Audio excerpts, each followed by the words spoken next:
So Okay, welcome to evening. our September DFW Environmental Pros meeting, our webinar. So if you're not familiar with the group, which I'm sure you probably are since you'd be watching this already, but DFW Environmental Pros is a free networking group in the DFW area. It's totally free, unofficial. There's no membership fees. There's no membership in general. It's just a no cost, no pressure meetup, an opportunity to be able to meet like-minded professionals. So we meet once per month, each time in a different location, venue, or via a webinar, and anyone's welcome to join. So if you're not connected with our LinkedIn page already, definitely do so. This is going to give you a lot of opportunity to stay up to date and current on our events, what we've got going on. We also share a lot of job postings, and a lot of different opportunities that you might miss. So definitely give us a follow. Something else we'll do on our page is feature environmental professionals. So whether you just want to be featured in general, or maybe you're looking for a new role, we'd be more than happy to put together a little post for you with a bio. We've had some people with some success on this in terms of actually getting some job offers. So definitely feel free to reach out, message us, and we can get you posted on there to be featured. Our next event is going to be on October 11th, Saturday. So you do have to register for this one directly on the Trinity River Audubon website. So this is their second Saturday guided hike. So this is 8:30 a.m. to 10 a.m.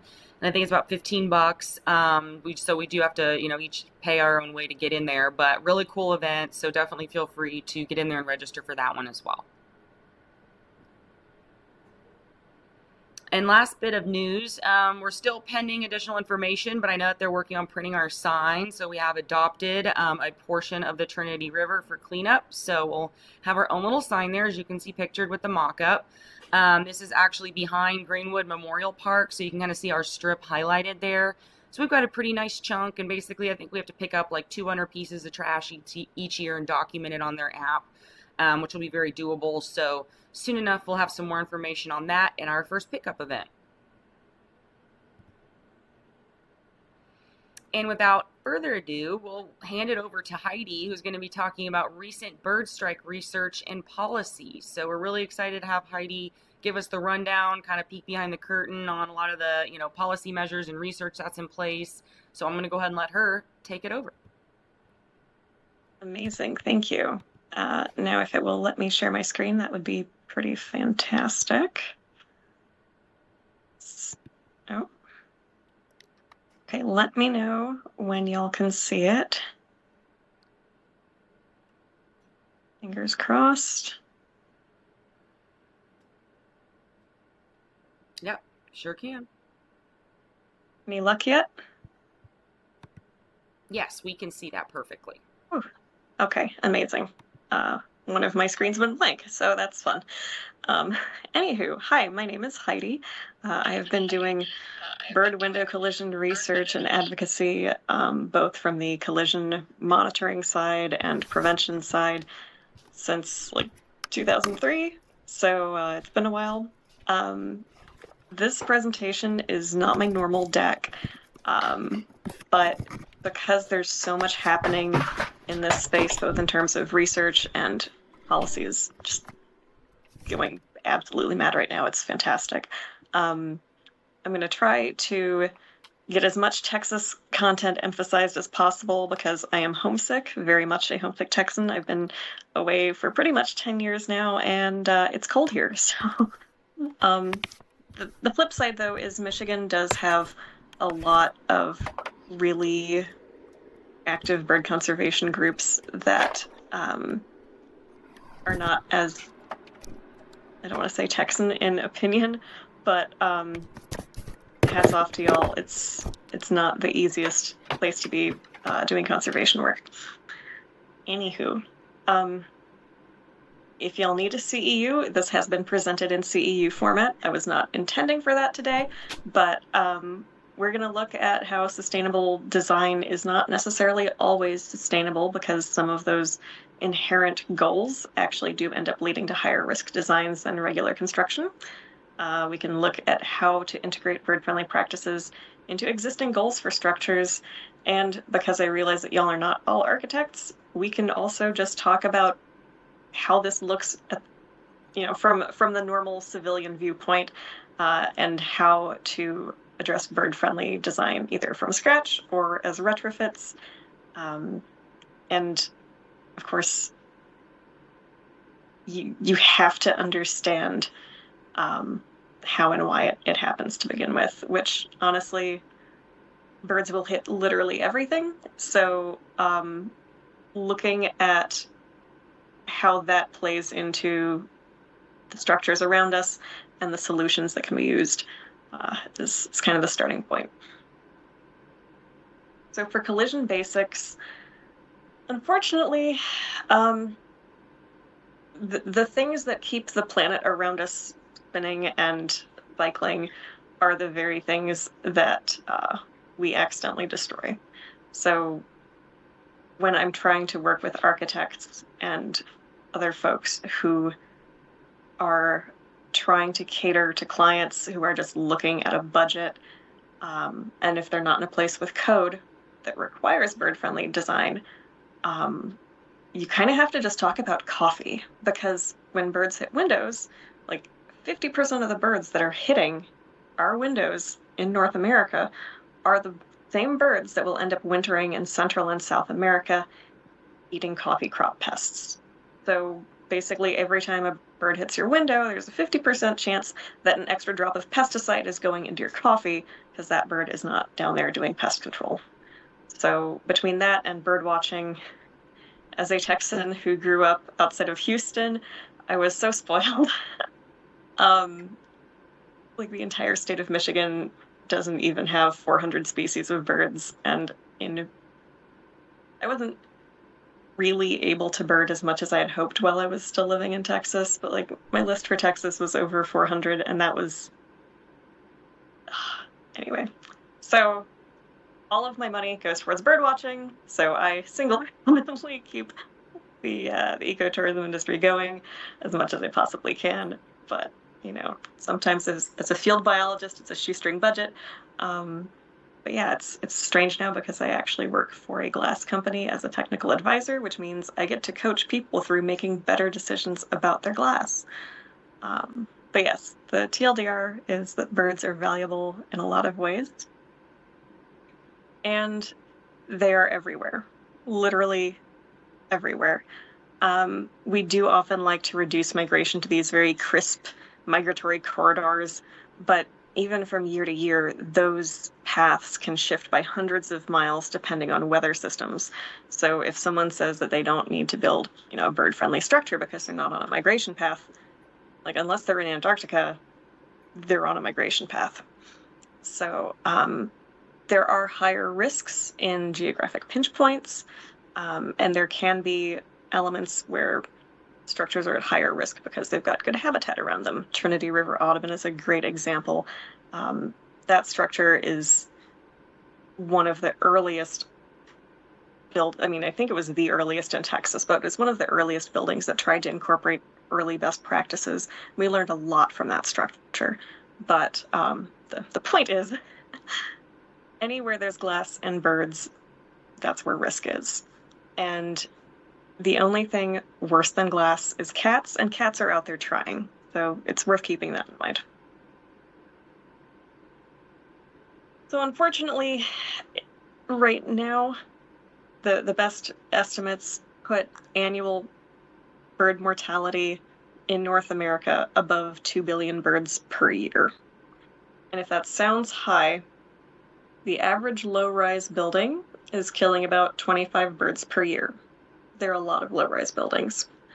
Single-family residential homes, if they have bird feeders, can be upwards of 30 a year, but the average is like between 2 and 10. That's a lot of birds just in one neighborhood. So by the time you extrapolate, it really does add up.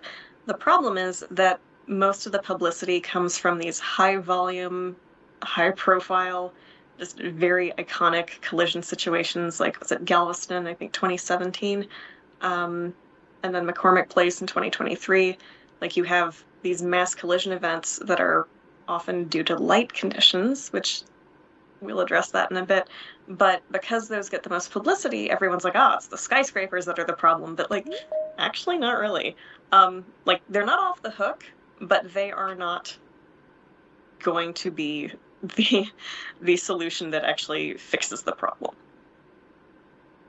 So the main collision causes are reflection, because everything looks like a mirror. They are very literal creatures. If it looks like a sky or a tree in the distance, they're going to try to go to that tree in the distance. Transmission is the same thing. If they can see something they want to go through or go to through that space, they don't know that there's something solid there. Design and landscaping is a little interesting because a lot of people think that chopping down all of the trees is the solution to make a building bird friendly. Like it changes the risk, but it doesn't actually fix the problem. So design also, of course, you've got courtyards, you've got alcoves. There are all these different structural nooks and crannies that architects love to make because people enjoy them. But those can act as structural traps for birds. And then lighting. Every slide in this presentation could be its own presentation. Lighting compounds the issue, but because the vast majority of collisions happen during the day, like, yes, you should address your lighting for a lot of reasons, but it will not fix your problem if you just turn your lights off. It can change the extent of your problem, but it doesn't solve it. Okay, so the part where things are getting really tricky is there are these misconceptions, which granted comes from some pretty solid research indicating that low reflection can be safer than higher reflection glass. The problem there is even low reflection glass can be highly reflective at certain times of the days. And while there are all these different standards, most of them entirely ignore birds.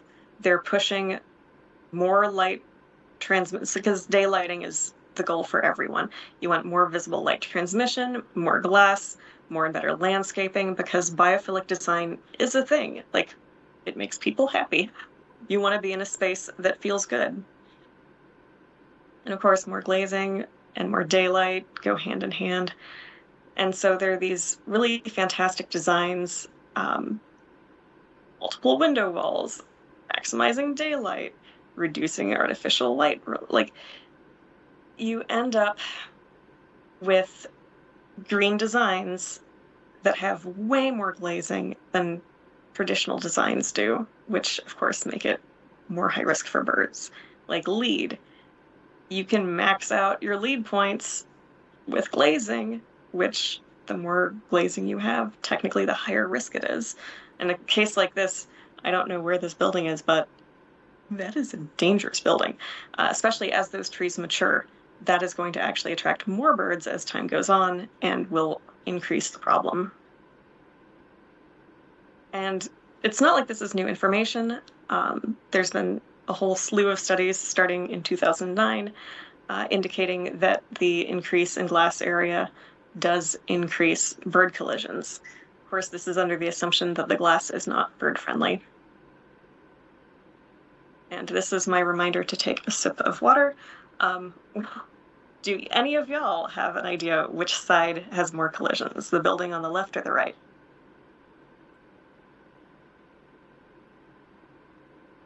Can't actually see anything other than the presentation, so if anyone has their hands up, can't see it. Feel free to yell. Would it be left? Well, I guess left, yeah. I don't know, maybe it's a trick question. That is correct. It is a trick question. Officially, they're comparable. So the building on the left is on the same campus as the building on the right. And building on the left is pretty normal, basic, straightforward, a lot of glass on one side. Building on the left, we're going to dig into a little bit, because when people think that it's okay to just have a couple small windows because, you know, it's small windows. That's got to be bird safe. This building is like 99.9% brick. And from where birds feed and spend their time, like they're foraging in those shrubberies, they want shelter, they want food, and they want to spend as little time in the open as possible because they are prey creatures. Everything is going to eat them. And so they think that these tiny slivers of what they see as sky and habitat is the best shortcut to get from the tree that they're in to the tree that they think they can go to. And so this building gets about 20, 25 birds a year, which is horrific. It would be super easy to fix these windows, but Eastern Michigan campus pretends that they don't have a problem. But yeah, like something like this would have been a tiny, tiny fraction of the budget to do right the first time. But you can see that by virtue of having all of that solid space, it literally just funnels the same amount of birds that would be hitting the building had it had regular glazing, just funnels them into a smaller area. Okay, that we've already addressed low reflection glass. We also really like designing structural traps. So in this case, we've got a funnel of greenery heading towards a glass walkway, which is both highly reflective and you can kind of see through it. So you're basically maximizing risk to birds in this structure. Transmission and reflection can be a problem in the same piece of structure. So understanding what your options are is really important. And please, for the love of God, do not put plants inside a clear book. It's a terrible idea. Situations like this, because birds are most at risk during migration, because that's when you've got massive, the sheer volume of biodiversity moving across the continent is staggering. And they're flying at night. During the day, they have to feed and rest to head out that night. So during the day, as they're moving around, they're looking for food, they're looking for shelter, and food and shelter are often in the form of vegetation because you can, pick bugs off of leaves because, a lot of our migrants are spider hunters or gnat eaters looking for juicy caterpillars. And if they think that they can get to this shelter behind a glass wall, there's nothing indicating to them that they need to redirect their flight path. So this is a different view of that same kind of funneled path earlier. So from a sky, you can see you've got a pretty darn paved over habitat around this building. So when you've got an urban area, lots of concrete, any vegetation is going to be all the more appealing to birds. And we really like connecting our buildings and making cozy spaces that people want to be in. People love plants. By the time you add attractive plants and place them in this maze of structure, you're actively attracting birds to a place that's more high risk for them. Okay, yeah, so we've lured them in and then we've trapped them. This is even true in buildings that have sort of a U shape or a V shape. It's not just that it has to be a fully enclosed canyon. Birds don't inherently know to look up. They're not helicopters. They don't just naturally zoop straight up. So making sure that the visual surrounding is clearly marked enough for them to realize that they can't fly between the bits is how they can find out which direction to actually go. And it's especially critical because, in the last couple of decades, we've seen the architecture community head more and more towards sustainable buildings with native plants and pollinator gardens and really emphasizing the connection with nature. And water features are beautiful. We are creating these brilliant environments around us. And that is attractive to birds. And the more attractive it is to birds and butterflies and everything else, the more we are putting them at risk. So right now, my current beef with LEED. So LEED V5 basically says you can do plants and or birds. Problem is, if you do plants, you are making it so much worse for birds. Personally, I would require birds to be a prerequisite for plants, but I mean, this would be the equivalent of throwing birdseed into a busy street. It's not an if, it's a when, and it's a how bad. Because you are literally attracting birds to this space, and it's going to be reflected in the glass. So, yeah, we have a responsibility to understand what we're doing to the environment around us, even if we know like what our building is doing in terms of watershed. There's just not a whole lot of resources available for architects to understand what impact their building will have on birds. So most collisions do happen during the day. The lighting comes into play often during migration because when birds are migrating, they are disoriented by artificial light. So that's the case where you will have artificially high numbers of birds hitting those windows. Sometimes it's because there's vegetation in a lobby, but often it's just because the trigger for them to stop flying is daylight. So Chicago, Cleveland, New York City, Toronto, when you've got major geographic pinch points, I mean, Houston technically counts, and you've got that bright light combination, birds are flying over dark spaces. As soon as they hit the brightness, they're like, oh no, it's daytime. I don't want to overheat and I don't want to get eaten by a predator, so they drop. And the brightest spaces tend to be the glass canyons where there's not a whole lot of vegetation. So in the morning, as they're moving around, like the first thing they do is hopefully fly to a tree that's real, but often the second tree is just being reflected of that first tree that they're in. In more sprawled out areas, more rural areas, we see collisions happening a little later in the day. So the birds, first thing they do when daylight hits is they drop, they start moving around to forage, but in suburbia on a college campus, they have more trees to go to before they hit one that's a reflection. So most of my collisions, instead of being like 5 or 6 a.m., end up being around 10 a.m. So it's complicated, and every building is different, every location is different. It's a complex combination of factors, but that's what I'm here for. If anyone ever has bird-friendly questions,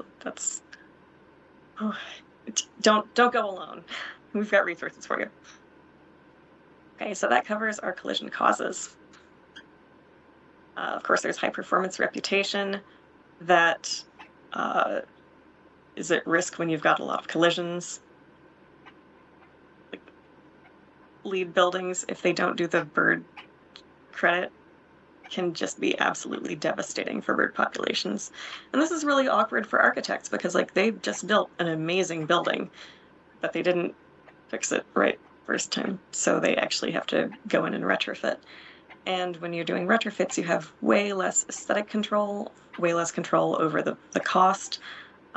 It's a doozy. And there is a PR risk related to that, obviously. And it's nothing new. They've been talking about it for over a decade now. And then you also see issues, like obviously not at all sustainable, but the Vikings Stadium and McCormick Place in Chicago. It is just a PR nightmare across the board. And code compliance doesn't give you a safe building. So in the last 2 weeks, I've been on calls with folks in Jersey City, because New Jersey's right across the river from New York, and New York City has pretty much the most rigorous bird-friendly building code in the nation, aside maybe from Washington, D.C. New York City has 90% of the first 75 feet of every single new building required to be bird-friendly. there is a product rating system called the American Bird Conservancy's Threat Factor Score, and it ranks products roughly according to what they expect the performance to be in the wild, but it's done in a more controlled setting. Complicated, but they consider a 30 or less to be a good score. New York City was like, we're going to go with 25, so it has to score 25 or less to be used in New York City. Washington, D.C. was like, yeah, you can still use up to a threat factor of 30, but it has to be the first 100 feet of every single building.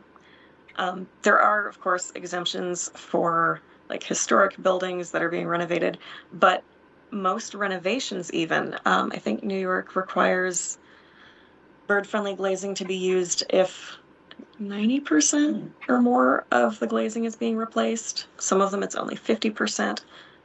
But there are different things that trigger that code requirement. City of Austin right now is considering a code. Now, officially, as an employee of Guardian Glass, I have to say that Guardian Glass does not endorse nor oppose any legislation at all, ever. They remain entirely neutral on legislation. I've been working for them for a year and a half. The entire 20 years prior, a good chunk of my freelancing work was supporting advocates in their efforts to pass legislation. So I'm definitely biased because this conversation needs to happen. Now, a lot of the codes are actually really bad. I don't want to pick on Alameda, California, but I'm going to pick on Alameda, California. They have a code that does not apply to any structure that is shorter than like 32 feet. Maybe it's 33 feet. Which is insane. Like a bus shelter can kill 20 birds a year if it's in a good spot. That's not how birds work. It's not how their threat works. A lot of codes, including Portland, Maine, I want to say it's the state of Wisconsin. Like there's several codes that reference the threshold as 10,000 square feet. If a bus shelter is killing 20 birds a year, but a warehouse that's 10,000 square feet has like one door that has a window on it, and that's the one that's required to use bird-friendly glazing. Like, obviously it would apply to convention centers and like super large buildings like that. But that threshold of 10,000 square feet, I can only hope is just a bookmark to pass the code and then hopefully get updated later. But a lot of codes start out by asking for 50 feet, and then they have to negotiate down to 40 feet to get the code to pass. So most codes are absolute chaos. They're kind of the lowest common denominator, if you're lucky. LEED actually was doing pretty well for 4.1 and 4.3. 4.3 was kind of my sweet spot. It basically said if you're doing a bird-safe building, if you're using only bird-friendly glass for the entire structure, you don't have to do math. The math for 4.1 was like, here are two zones of the building. One is higher risk, one is lower risk, and you have to calculate based on the threat factor. So brick has a threat factor of 0 because it's not reflective, it's not transparent. In most cases, a bird is not going to hit a brick wall. So you have to run the math on the total threat factor average of the materials that you're using in zones 1 and zone 2. Like it was complicated. And a lot of legislation just straight up references LEED. Some of them reference the pilot credit, which has not been a thing in almost a decade. Some reference the innovation credit, and it was only an innovation credit, I believe, for 4.3, and now it's, I think, a biodiversity credit. So it's complicated because a lot of this legislation is referring to stuff that's out of date, and there's not really a caveat to say pilot credit or whatever the newest option is. So codes are complicated. None of them are consistent. You can follow them to a T and still end up with a building that's not actually safe for birds. So when folks are actively trying to do something that's bird safe, talk to someone and look at the date of the advice. I ended up consulting on a building in 2019 because they had built, it was a park. They built a structure in 2018, and they ended up having to retrofit it basically immediately because their architects were referencing best practices from like 2009. And this space changes a lot. So I was pulled in to help on the 2019 project, and we got them sorted out. They haven't had any bird strikes yet. They finished construction, I want to say 2023. Don't quote me on that. But like the fact that that information was available still, because like it's the internet, information lives forever, and it's not misinformation. It was just the best we knew at the time. When you go to Trinity River, you'll see that the glass is angled downwards. When it was built, that was part of the best practices. We did not realize that if you put it in good habitat, birds would still hit it. So that was the building where we learned that that's not something we should broadly be suggesting. It's also worth noting that when you have materials like steel and concrete, I mean, even glass to an extent, like for the most part, we understand these materials, we know their thermal properties, we know their strengths, we have standardized testing for them. Birds are this weird and nebulous confounding factor that historically has been very different. Like the original best practices for stickers on windows was like a bird, hawk silhouette usually, on a window, and you're good. That's not the case. By the time 2003, 2004 rolled around, they were suggesting 1 sticker per square foot, which also turns out is not adequate. I want to say 2x4 inch spacing hit its stride around 2010. It replaced the handprint rule. So if you could walk up to a window, put your hand on it, there should be no gaps larger than a handprint, which is broadly 2x4 depending on how you're counting it. That rule is still in a lot of best practice guidelines. It's still in a lot of legislation. However, that standard was determined in tests that did not test small birds. And in North America, we have a lot of small birds. Hummingbirds in California make up over 42% of the collisions at some of these buildings. I didn't really have intensive monitoring structures when I was in Texas, but I've done plenty of monitoring in Illinois and Michigan, and some of the buildings are over 20% hummingbirds. So if you're picking a product that you assume is bird friendly, and it's going to protect everything except hummingbirds, and you've got tons of hummingbirds sitting, like that's something folks need to be aware of. Anywho, I digress. Point is, design resources are increasing.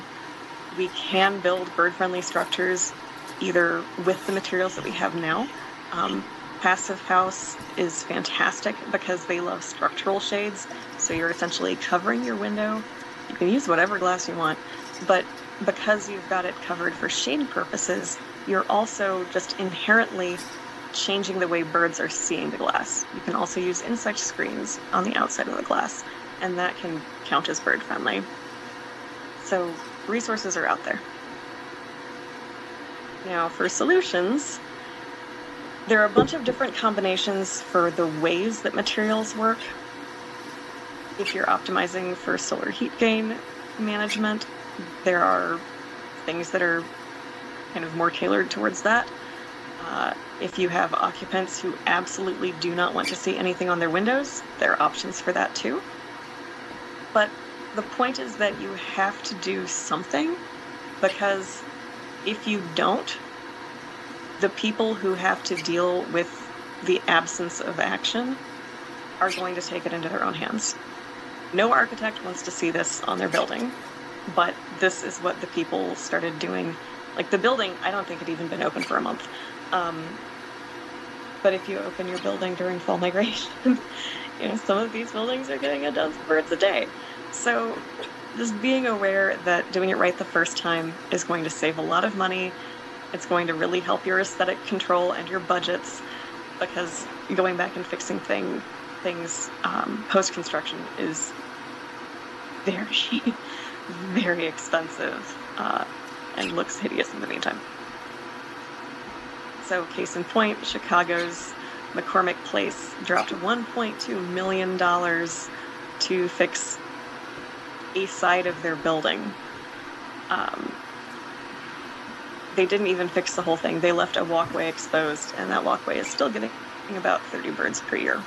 They could have just spent an extra, $15,000 to do that, but they didn't. Oh, also, for every bird that you find, there's 5 to 8 that you will not find. Most birds never leave a print when they hit, and of the birds that fly away, about 60% of them end up dying of those injuries later. So, talk about bird-friendly design up front. It'll help you control your costs, get the best results, get the best combinations of products to maximize whatever benefits you need. Keep people posted to discuss building shape, orientation, what landscaping there is, what landscaping there might be, what it's going to look like when the landscape matures, and what your conceptual use of glazing is going to actually be. Knowing what products you're up against from the start is super helpful, because that all plays into making sure you've got products that match your expectations and best practices and will work with the lighting and landscaping that you've selected. I also don't know how I'm doing on time, because I can only see my presentation right now. We're at 40 minutes. It's 12:11. So awesome. I should still have some time for Q&A then. Yeah. Brilliant. So essentially, during construction, just double check everything.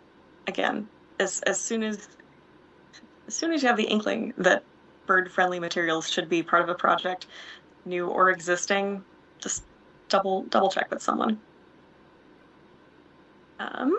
For optimal solutions, you want as much contrast as you can get, element sizing that is detectable by a moving bird from a distance, spacing that says, hey, hummingbird, you're not going to fit between this 2x2 inch gap. And you want to make sure it's on the outside surface of the glass, because that's where birds can see it. You don't actually need high coverage. You don't need to destroy your view, because as long as you've got contrast and adequate spacing, you'll be fine. Case in point, if you have a window that is literally half, so frit is a ceramic ink that is baked onto the glass. If you have half solid, opaque, non-reflective material and half regular glass, you are going to get your solar thermal performance, but you're not going to get your bird performance. Pattern 3 here is way too dense, but you do get your thermal performance. Pattern 2, great for thermal performance and actually effective, because you've got bold contrast with good spacing. Pattern 4, you can actually even get down to a less than, I want to say dots are a 1.8% coverage. That will be very similar in performance to this thinner stripe that's only 7.5% coverage. So you get lots of light transmission if that's what you're going for, and it's very effective.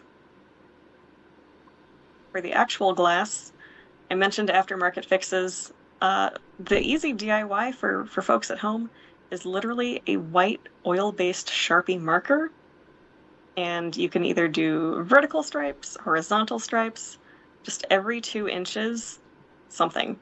There's some really beautiful murals that have been done that follow bird-friendly spacing. That's actually my partner helping my friend put stripes on her windows in, it was either end of 2017 or end of 2018. We haven't needed to touch up the stripes since then at all. and that marker was under $5. We did her house and another friend's house with one marker. So for DIY stuff, it doesn't have to be expensive, but you might have to get on the ladder. But that's not a great option for commercial structures. So for commercial things, we have frit, which is that ceramic ink that's baked onto the glass. Etched, which can be abrasive, acid, or laser etched. And then UV, which gets into some really interesting spaces because there are a lot of different UV manufacturers, and none of them perform the same. So again, the outside surface is where the birds are. It has the best chance of overcoming reflections. I'm sure you've seen buildings where you've got stuff behind the glass, like schools especially will have like posters on the insides of the windows, and at certain times of day, it does not matter how contrasty those posters are. The reflection on the outside of the glass will be so strong that you can't even see that there's like a giant mural of Post-it notes on the inside of the glass. So UV coated glass does need to, so UV is a very weak visual signal, not a visual signal. It's a light signal that is not visual for humans. So because it is so weak, it really needs to be boosted as much as possible for as high of a contrast as you can get in order for it to work for birds. So in this case, we've got a very reflective UV coating on the outside of the glass that alternates with uncoated stripes in this case. And because the glass is laminated, you can see this sandwich on the left. That gray in the middle is a PVB layer that absorbs UV. So you've got a stripe of reflection, a stripe of absorption, and then your regular glass behind that. It's a fantastic combination that really makes the UV pop when you've got adequate contrast with reflection and absorption. But it does require lamination, which means there will be 3 pieces of glass involved, which is why it's more expensive than a regular 2 pieces of glass. So frit, every airport in Texas has it all over the place because that is how you don't bake your travelers. It's reasonably priced. That slide should not say number 3. It's applied to surface 1. 2 you can get away with. It should never be on 3. Etched glass is kind of amazing because you can do your thermal management however you need to, but etch will always be on the outside surface. And you can combine it with other combinations if you do need to laminate your glass. That's either usually for strength or acoustics. It pairs well with all of those options. So it's kind of the Goldilocks material. So when you're discussing glass and or retrofits, you need to figure out, is there a code here? In Texas, there is not, unless you're trying to meet LEED or some other standard. I believe Austin has some PUDs where if you want to build in that area, you do have to have bird-friendly materials. But yeah, performance, cost, aesthetics, you have to know if your client is just trying to have a bird-friendly building on paper, or if they actually, like a nature center, need it to be bird-friendly. Okay, and putting it all together, we can skip through here because we've already told you that all of these things should be taken into consideration, and conclusions are the exact same things because we have the technology. We can fix this. And now I can take questions. Thank you so much for hosting, by the way. Thank you, Heidi, for that presentation. Does anyone, I have some questions, but I don't want to be the only one. Does anyone else have a question? If you want to drop it in the chat or if you want to just unmute, this call is small enough, feel free to do so.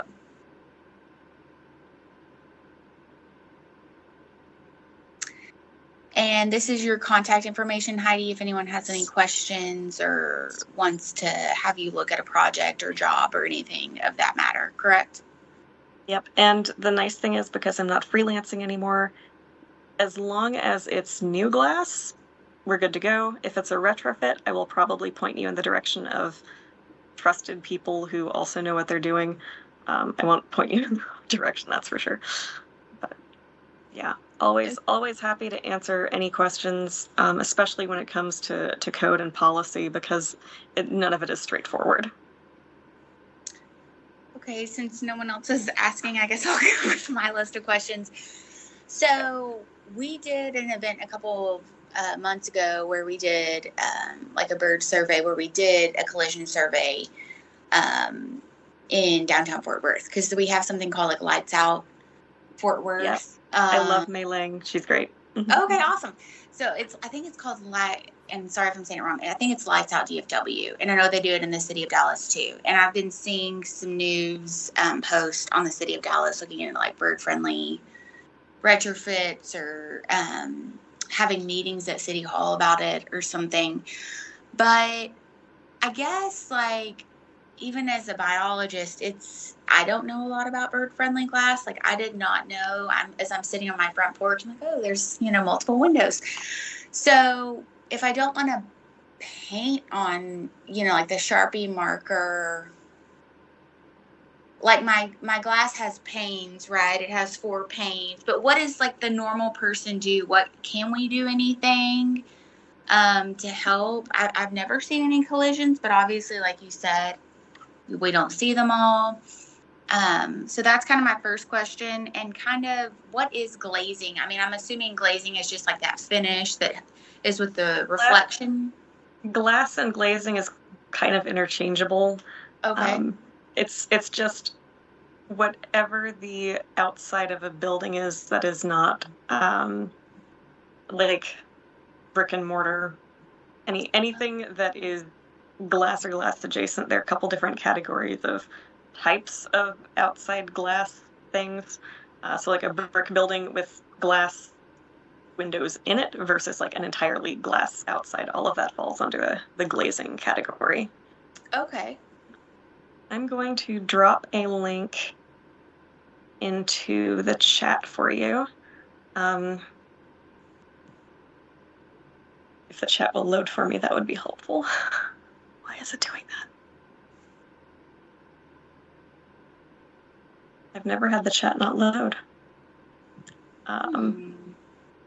If it doesn't work, Heidi, if there's an issue with Teams, you can always just email me the link, and I'll include that as part of our little follow-up package to share with everyone.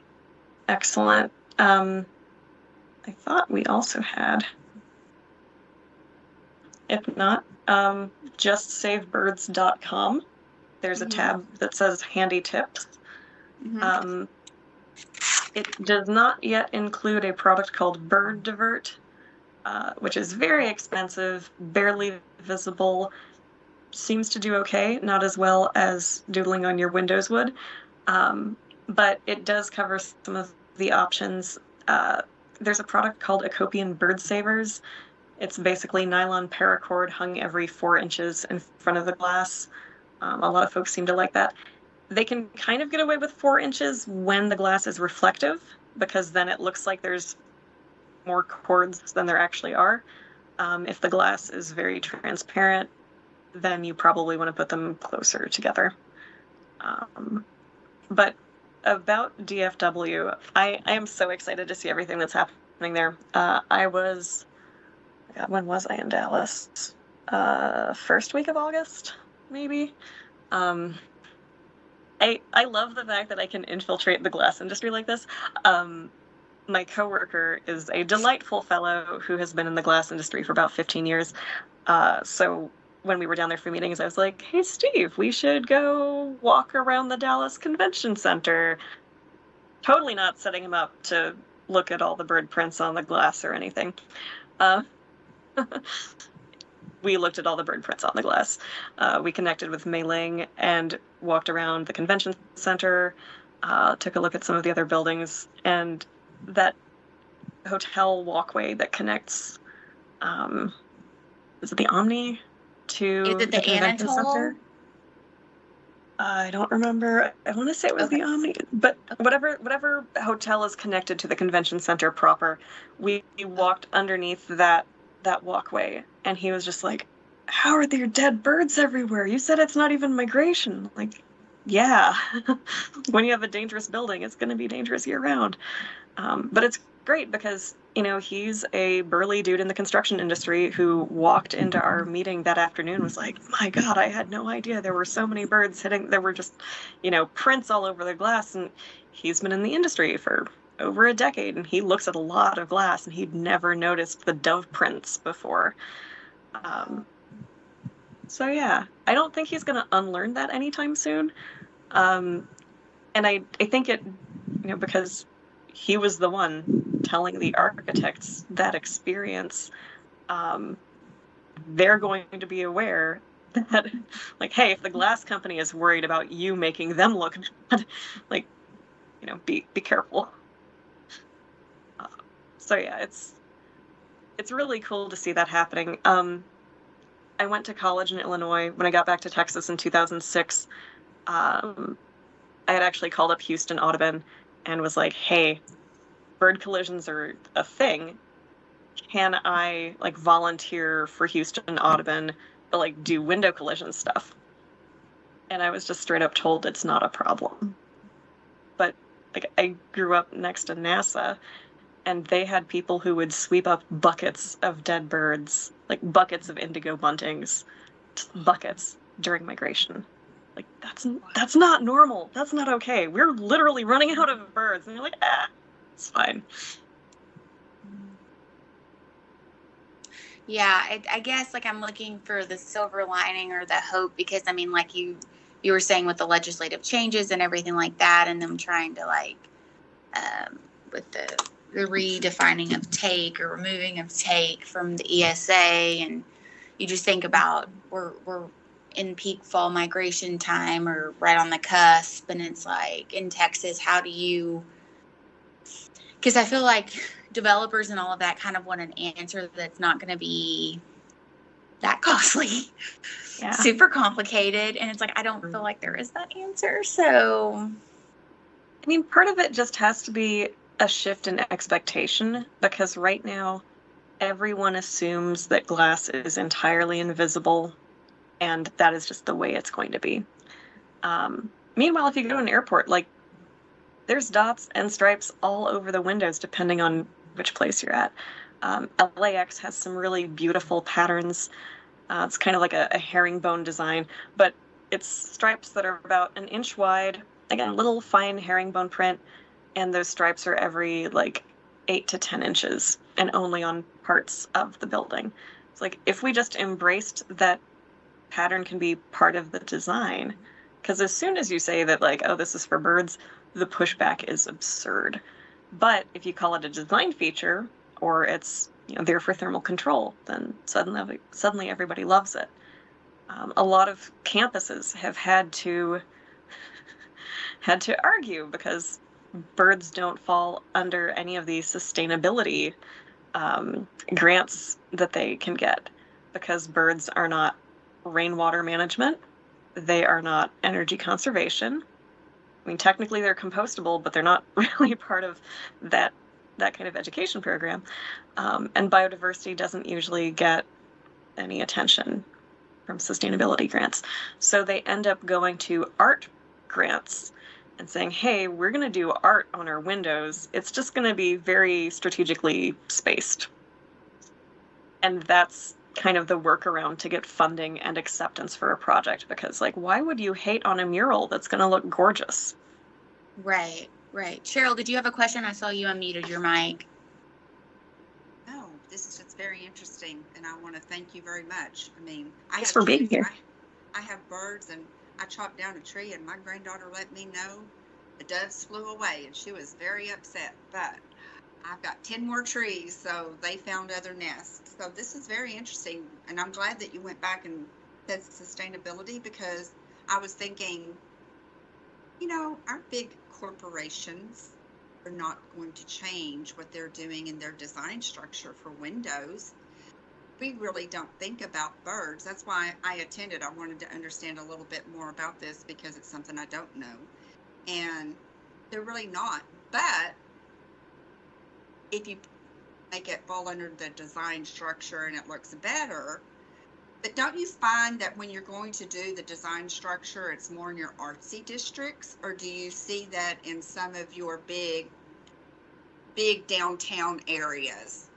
Now, I know Dallas downtown is a little bit artsy. It's called the district area. I've been down there, so they changed that up a little bit, but I'm just wondering. It's weird.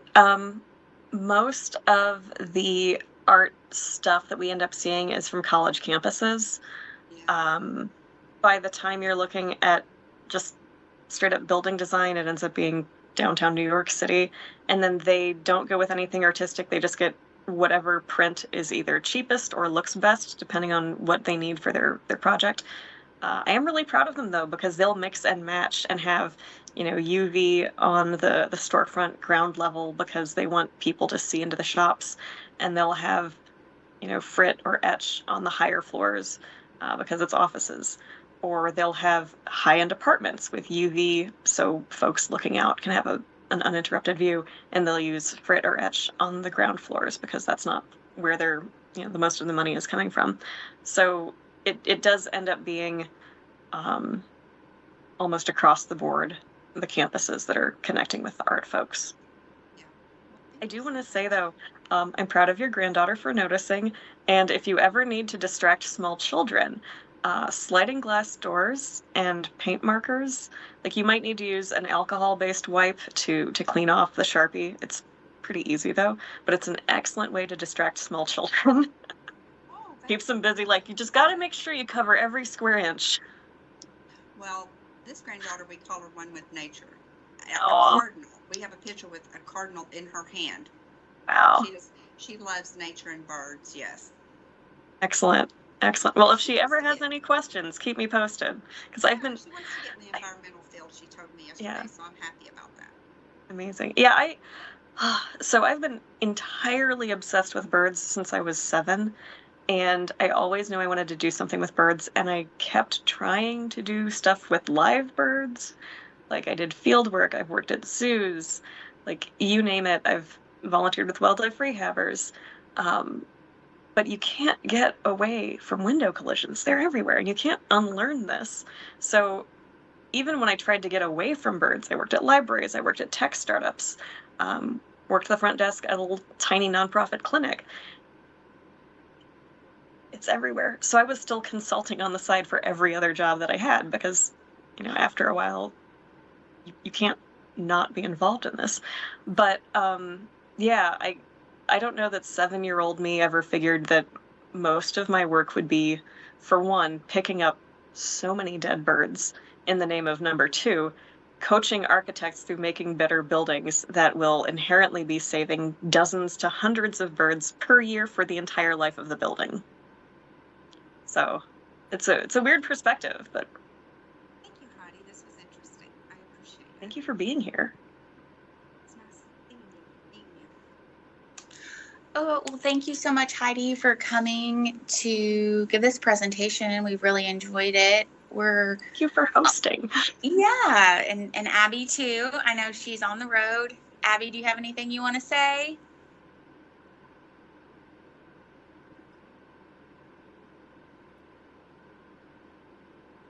It's for a last call for any questions. Yeah. Again, I guess. thank you. Oh, sorry, Cheryl. I said no again. Thank you. Oh, yes. Okay, one last question. So, is there a website, any type of like website where people that don't really know anything, it's like new? I mean, to them, where you could be like, oh, go to this website, and it's, it kind of explains why bird glass is, why glass is an issue and bird collisions and stuff. Like almost even like an interactive thing for kids to do, I feel like could be beneficial. Is there any type of... So Mei Ling from Lights Out Texas does actually have some curriculums for kids. I want to say she's got one that's appropriate for grades 3 to 5, and then maybe like 6 to 8. Don't quote me on that. She's a wealth of information. There is a brand new website. I want to say it's like stopbirdcollisions.org, but the overarching organization behind it is the Bird Collision Prevention Alliance, which is like 200 different organizations represented by over 400 people that have come together to just collect information. That is not to be confused with the Bird Safe Campus group. Like, there's so much happening in this space, and a lot of it is kind of fractured to like, are you a campus? Then we've got special info for you. But I'm happy to point folks in whatever direction makes the most sense for them. The American Bird Conservancy has some phenomenal information, also about cats and everything else you can think of, because they tackle conservation across the board for birds in the Americas. FLAP Canada, FLAP, flap.org. They also have some very solid resources and also mapping tools. If you find dead birds, you can just go to birdmapper.org and enter the bird that you found, also for injured birds too. And I think the more information we can document, iNaturalist allows you to report dead and injured birds. If you're familiar with eBird, there's a website called dBird, and that's for the dead ones. I wish eBird would allow dead bird sightings, but they won't. So there's a lot of ways to both contribute to the science and to also learn about how to stop things or get involved in preventing collisions. And I will definitely need to email you. There's, actually, I have a couple more minutes. If anyone wants to stay on the line, I'm going to pull up my favorite website in the universe. Let me know when y'all can see my screen.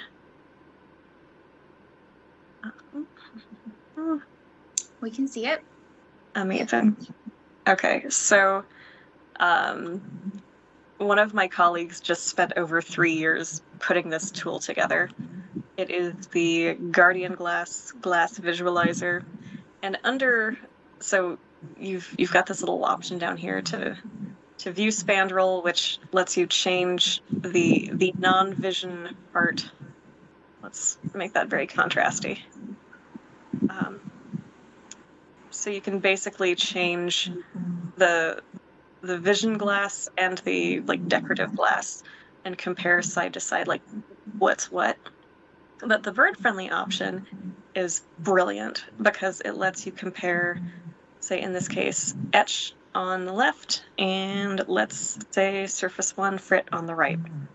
And you can see in the wild they have roughly comparable performance. And depending on how you want your building to look, we don't yet have an option to view the simulation from the inside looking out, but it does give you an idea of like what is the difference between etch and frit, or what's the difference between etch and UV. And okay, That's UV too looks, cool. Yeah. isn't that amazing? Yeah. And you can compare 60 plus. Are you gonna do the thing? Oh, it's not gonna. That's pretty cool. 2123.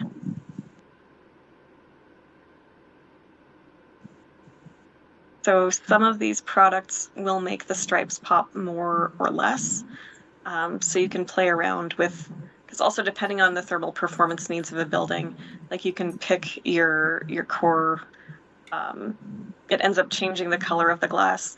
But you can pick that first and then play with the patterns to see, like, you know, maybe the UV stripes are too bold. From the inside looking out, though, you cannot see stripes. It's amazing.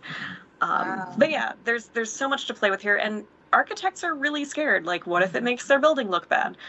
The thing is, it's not. But when they're holding a piece of glass this close to their face and it has dots on it, they're like, wow, I see the dots. But from a distance, you're like, ah. Yeah. You can't even really see them unless you're really looking. And then you talk to people in airports, and usually there's a very dense fine layer of frit. They don't notice it. And when the dots are a little bigger and a little wider apart, like maybe they notice it, but they're too busy looking at the airplanes to actually be paying attention. My Right. favorite local library ended up doing this etch product on the left. Their ribbon cutting was November of 22. They've had no birds hit it yet that anybody knows of. And they are paying attention because their old building was getting over 100 birds per year. And how do you explain to kids during story time that, like, you should just ignore this bird that's, like, thrashing and bleeding out of its face? Like, that is really traumatic. But when you look at this, like, yeah, this doesn't look so bad, and you don't have to explain anything to children. So it's kind of a win-win. That's awesome. Well, I'm going to go ahead and end the call because I know Abby was recording, so I don't want to go too long. But again, thank you so much, Heidi, and thank you for everyone that joined on the call. And as Abby mentioned, next month we will have our walk on October 11th. So check out our LinkedIn profile for more details on that, and we hope you all have a wonderful weekend.